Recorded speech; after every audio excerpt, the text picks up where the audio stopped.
달리긴 달려. 근데 이 페이스는 조금 늦추는 거예요. 이 달리는 걸 멈추면 안 돼요. 이 사람이 원하는 걸 말하지 않았다가 아니라 제가 보지 못했다라는 걸 깨달아야 돼요. 노력이 딴 게 노력이 아니에요. 내가 뭔가 살아내려고 뭔가 내가 지금 한 발자국이라도 디딛고 있다면 그건 노력입니다. 전 그건 노력이라고 생각해요.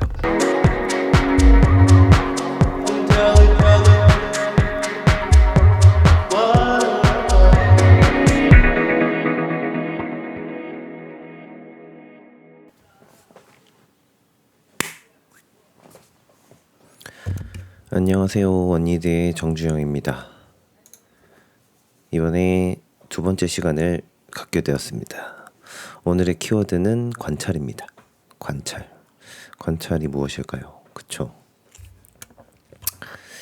관찰이라는 거는 되게 엄청 광범위한 요소이기 때문에 키워드를 잡을 때 이걸 어디서부터 어떻게까지 얘기를 해야 되지라는 고민을 먼저 시작했던 것 같아요. 그럼에도 이 관찰이라는 얘기를 해야 되는 이유가 뭐냐면 가장 기본적인 베이스예요. 이 미용을 하는 데 있어서 어떠한 직업이든 이 미용을 하는 데 있어서 필요한 기본 베이스거든요. 관찰이라는 건. 관찰은 제가 제 기준으로 생각했을 땐 이 세상에 수많은 생물체들이 기본적으로 하고 있는 개념인 것 같아요. 그러니까 관찰을 해야 그 관찰이라는 게 내가 본능적으로 하는 관찰이 있고 내가 객관적으로 주관적으로 하는 관찰도 있고 그리고 그걸 넘어서면 조금 집요해지는 관찰도 있어요. 그러니까 생물체는 기본적으로 관찰이라는 걸 합니다. 그럼으로써 살아가요. 그걸 습관화해서. 그래서 저는 관찰을 그냥 보는 생명체도 있겠지만은 그걸 본 다음에 본인의 행동으로 습관화하거나 아니면은 그거를 이제 생각을 했던 거를 이제 행동으로 결과물을 만들어내거나 그러는 경우들이 있겠죠. 그러니까 단순히 보는 걸 넘어서서 이걸 이해하려고 하고 연구를 해서 자꾸 알아가려고 하는 그런 태도니까 왜 저 사람이 저 행동을 했을까라는 걸 우리는 계속 묻는 거죠. 관찰을 통해서. 저 사람은 이런 걸 좋아하는구나. 저 사람은 저런 걸 싫어하네. 또 우리는 저 사람한테 필요한 게 과연 뭘까? 그러니까 오늘의 시간은 이 필요함에 있어가지고 관찰이 어떠한 베이스가 될 수 있는 것인지에 대한 걸 좀 얘기를 해보려고 해요. 그래서 제가 이 관찰이라는 키워드가 제가 하고 있는 일에 가장 중요한 게 왜 중요하다고 생각이 들었냐면 이게 미용이라는 게 사람을 계속 상대하는 일이다 보니까 겉으로 보이는 스타일도 중요한데 과연 이 사람은 왜 이 머리를 하고 싶을까? 아니면은 이 스타일을 가지고 있는 이유가 뭐지? 그러니까 그걸 계속 이 사람을 통해서 알아내가는 거죠. 이 사람의 스타일을. 그러니까 거기에 첫 번째가 관찰이 되는 거예요. 그 사람이 말하지 않아도 그 사람이 필요로 하는 거를 우리는 캐치를 할 수 있어야 되고 그 캐치를 함으로써 고객님한테 만족감을 줄 수 있는 거기 때문에 그 사람이 어떤 스타일을 요청하든 그걸 선택했느냐가 우리한테는 이제 결과값으로 다가오는 거예요. 그러니까 우리가 그 결과값을 도출해내려면 결국엔 그 사람이 가지고 있는 걸 관찰하면서 알아내가야 돼요. 그게 우리한테는 필요한 거니까. 그래서 이제 그 관찰이 저희 직업에서 중요하다고 느꼈고 이 관찰은 제 기준에서 생각했을 땐 0에서 10으로 딱 따졌을 때 0에서 3 정도에 되는 관찰력을 가진 사람들은 기본적으로 본능적인 관찰력을 가지고 있으신 분들이 되게 많다라는 게 제가 살아오면서 느낀 바로는 그런 분들이 한 0에서 3 정도의 관찰력을 가지고 계시고 한 4에서 6 정도의 이제 관찰력을 가지고 계신 분들은 기본적으로 전문가나 연구 하시는 분들한테서 그 균형을 많이 맞춰 나가는 그 분들이 많으세요. 그런 분들이 많고 7에서 10 정도에 해당하는 관찰력을 가지신 분들은 조금의 집요함이 있어요. 본인만의 세계선이 있어요. 본인만의 세계관이 있고, 근데 그런 분들이 이제 예술적인 면모를 좀 더 많이 가지고 계시고 그런 균형으로 잡혀 있다라고 저는 생각이 들어요. 관찰하는 기준이. 그래서 이 제 브랜드 원니드라는 브랜드의 이 관찰을 녹여내기 위해서 제가 수많은 분들을 보면서 한 데이터 값으로 이 브랜드와 관찰에 대한 관계성을 정립을 하려고 하는 거예요. 제 브랜드의 철학이 결국엔 원하는 것과 필요한 것의 균형이거든요. 결국엔 이 필요한 것에서 기본 베이스의 균형을 먼저 찾아가야 이걸 원하는 쪽으로 조금 더 맞춰갈 수 있는 거니까 그 균형을 이제 맞춰가는 거죠. 그러니까 이 균형을 잡으려면 관찰이 가장 기본 베이스인 선행이 돼야 돼요.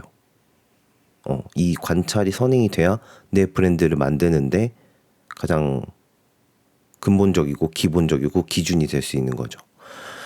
그러니까 이렇게 말만 해서는 그 균형이라는 게 어떻게 보면 이제 체감이 안 돼요. 왜냐면 그거는 이제 우리가 실무 경험 속에서 많이들 익히는 거니까 관찰하지 않으면 무관심이 돼버리는 경우가 많은 것 같아요.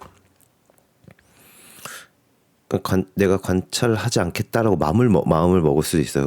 더 이상 하기 싫어라는 그 마음을 먹을 수도 있는데 그러면 이제 이 일의 재미가 없어져요. 그러면 그냥 내가 뭐 머리를 하는 그냥 로봇과 기계와 다를 바가 없게 되거든요. 그러면은 조금 매너리즘에 빠지거나 슬럼프에 빠지거나 그러는 경우도 있었던 것 같아요. 네. 저 또한 그랬었고 많은 분들이 그런 경험을 하시는 분들이 저는 많다라고 생각이 들고 그래서 그 균형을 잡는 게 중요해요. 그래서 제가 균형을 계속 얘기하는 이유가 뭐냐면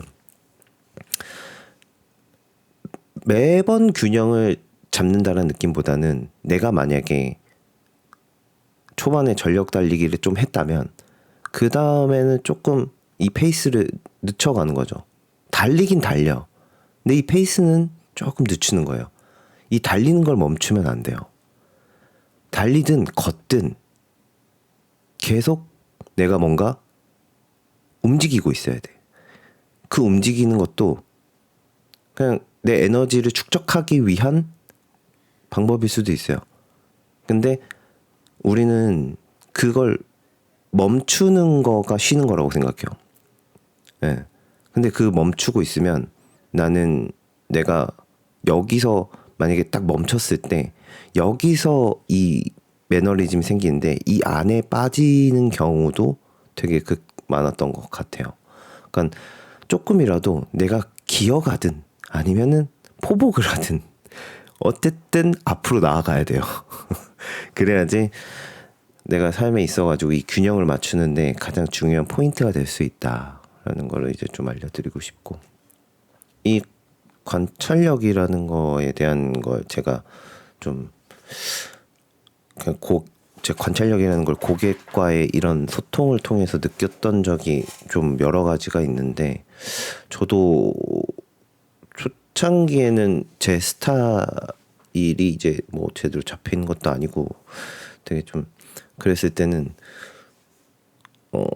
많은 분들이 이제 한번 자르시고 안 오시거나 그런 분들도 있었고 이제 저한테 이제 스타일이 마음에 안 든다라고 이렇게 얘기를 하시고 조용히 다시 오시는 손님들도 있었어요. 근데 저는 그런 분들 그 덕분에 이제 이 관찰이라는 개념이 좀 많이 잡힌 건데 이게 이분이 그때 거를 막 이렇게 디테일하게 설명해 주시진 않아요. 근데 이제 내가 그렇게 그 디테일하게 말하지 않는다고 해가지고 내가 그걸 꼬치꼬치 캐무는 것도 할 수 있어요. 어떤 사람의 그 관계 그 상대성인 건데, 그러니까 이거를 그분한테 꼬치꼬치 캐물을 수 있는 사람이 있고 이걸 묻지 않아도 알아야 되는 사람이 있어요. 예. 그게 이제 우리가 관찰을 통해서 알아내가는 건데, 이 사람이 원하는 걸 말하지 않았다가 아니라 제가 보지 못했다라는 걸 깨달아야 돼요. 내가 보지 못했다라는 걸. 그러니 처음에 미용을 시작하시더라도, 그리고 디자이너가 되시더라도 관찰이라는 건 멈추지 않는 거예요. 계속해서 이루어져야 되는 작업 중에 하나인 거예요. 매번, 매 순간. 네. 그래야 돼요. 그래야지 우리가 그 균형을, 아까 얘기했던 그 균형을 놓치지 않을 수 있어요. 그러니까 그러다 보면은 보여요. 그분이, 그 사람이 보여요. 그 사람이 보이기 시작하면은 그때부터 오는 재미는 엄청 재밌어요. 그 사람과의 이전 소통이나 이런 것들이 더 재밌어지는 거죠. 예. 그때부터는 머리만 자르는 게 아니라 그분의 삶에 이제 녹아드는 거죠. 어떻게 보면은 그 삶에 녹아드는 것 자체가 이제 이 관찰에서부터의 시작인 거예요. 그래서 제가 아까 얘기했듯이 그 관찰이 너무 과하면 또 안 된다. 그 관찰이 과하면 오점을 일으키거나 아니면 좀 실수를 할 수도 있다. 네. 그래서 저는 이제 제가 뭐 좀 교육하고 가르쳤던 친구들한테는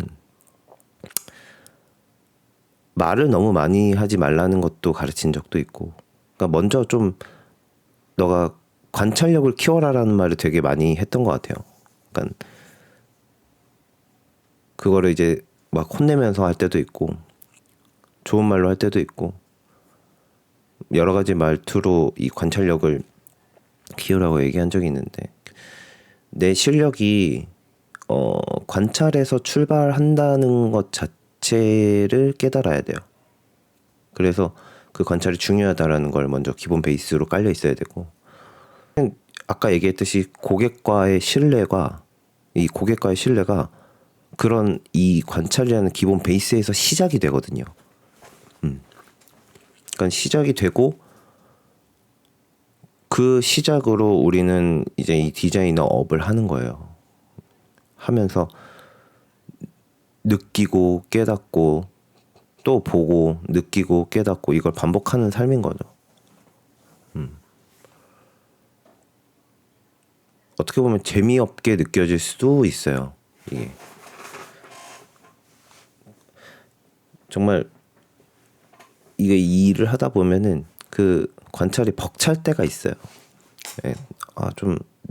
내가 사는 것도 벅차 죽겠는데 왜 내가 남을 관찰하면서 이렇게까지 살고 있어야 되나라는 질문을 저도 할 때가 있었죠. 네.